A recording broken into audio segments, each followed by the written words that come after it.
In the shadows of scientific progress, some stories are deliberately buried.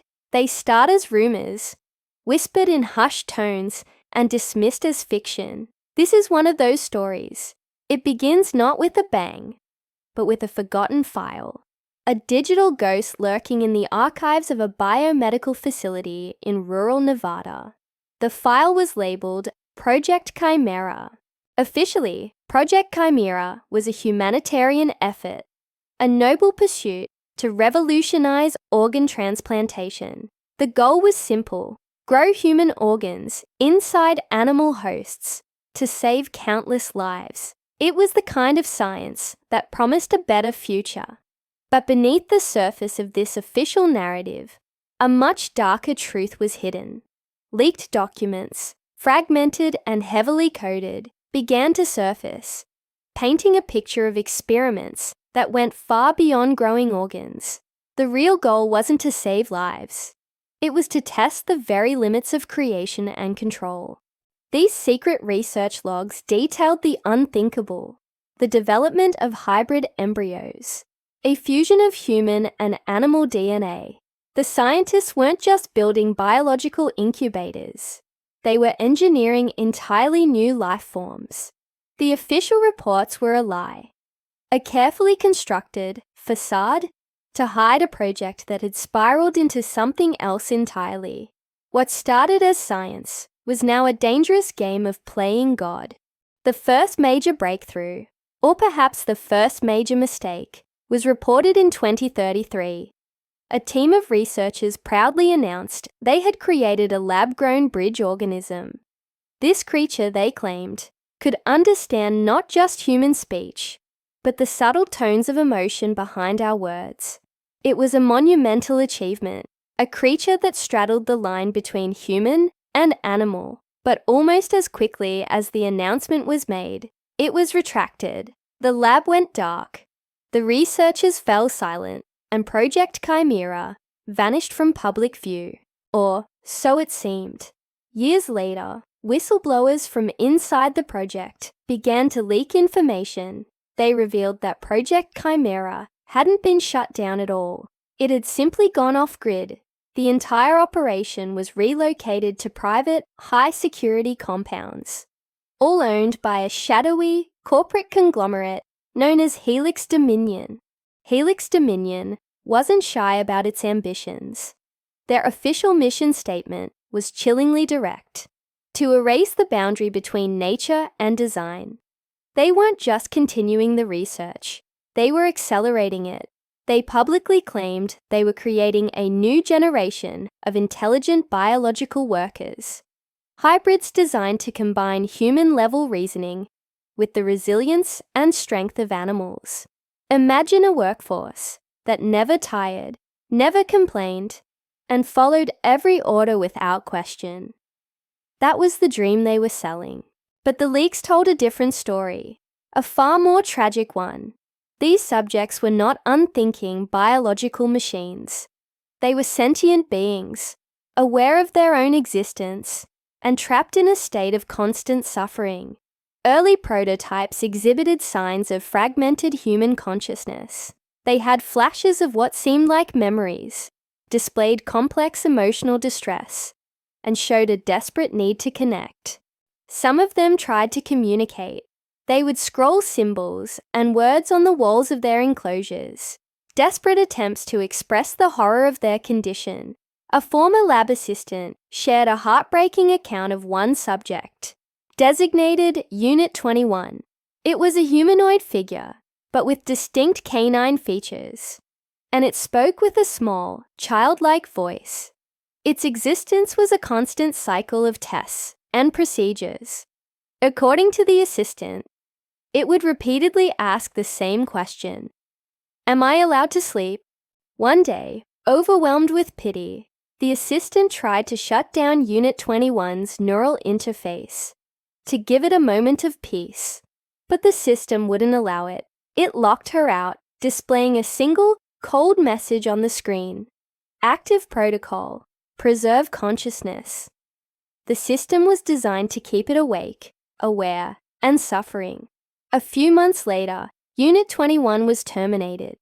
But even in death, there was no peace. The lab's logs showed that its brain activity continued for several hours after its physical body had died. Its mind refused to let go.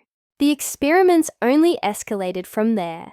Bovine, primate, and even avian hybrids were created and subjected to brutal intelligence trials.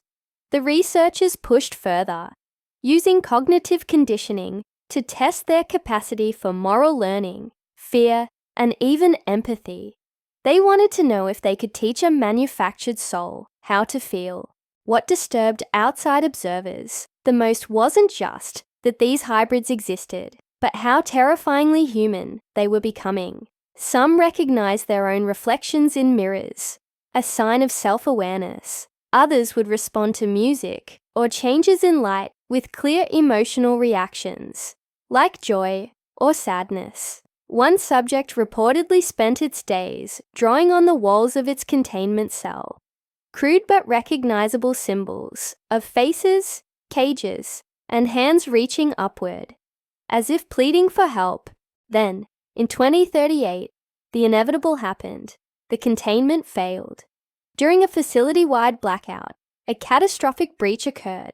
Leaked internal security footage showed several hybrid subjects breaking free from their enclosures.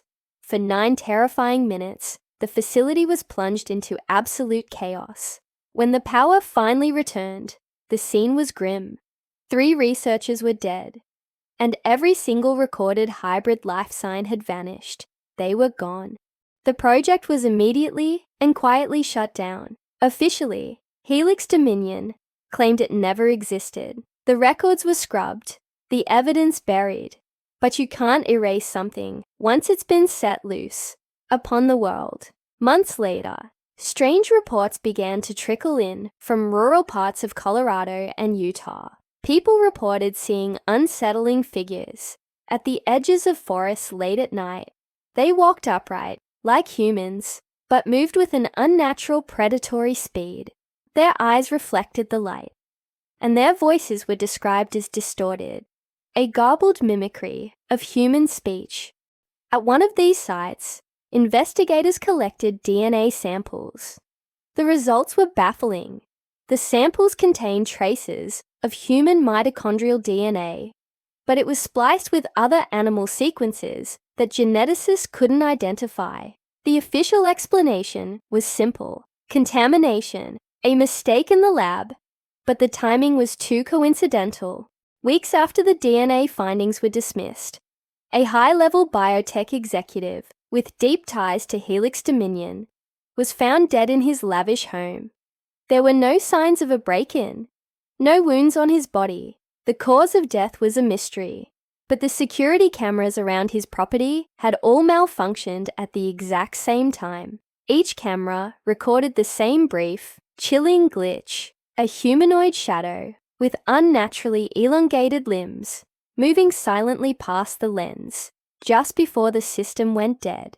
The final message ever leaked from a whistleblower inside Project Chimera was short, but it recontextualized everything. It said, "They're not animals, they're survivors." Since that time, the sightings have continued. Sporadic, brief encounters in remote areas.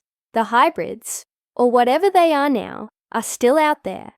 They never stay in one place long enough to be captured, but they always leave something behind: strange footprints, unidentifiable blood samples, and in one shocking case, a small piece of a medical ID bracelet, clearly stamped with the Helix Dominion logo. Helix Dominion continues to deny everything, dismissing the claims as conspiracy theories. But their denials ring hollow, as multiple governments have now classified hybrid genome research as a potential biosecurity threat. They know something is out there. The biggest question remains unanswered. If Project Chimera really did succeed in creating these intelligent, self-aware beings, what happened to the ones that escaped? Some theorists believe they adapted. They blended into isolated ecosystems, their intelligence evolving and growing. free from the torturous guidance of their creators. Others propose a more sinister theory. The hybrids didn't just escape, they were released. A final, decrypted note found in the deepest, most protected part of the Chimera archives offers a clue. It contained just 7 words. We gave them freedom. They chose instinct. Whether they remain hidden in the wild or have integrated in ways we can't yet imagine, Project Chimera serves as a terrifying warning. In our relentless pursuit of perfection, we may have created something far beyond our control, and somewhere out there, in the deep silence of the wilderness, evolution's next unpredictable experiment may already be watching us. Thanks for watching. If you found this story fascinating, be sure to subscribe for more deep dives into the unknown. Stay curious.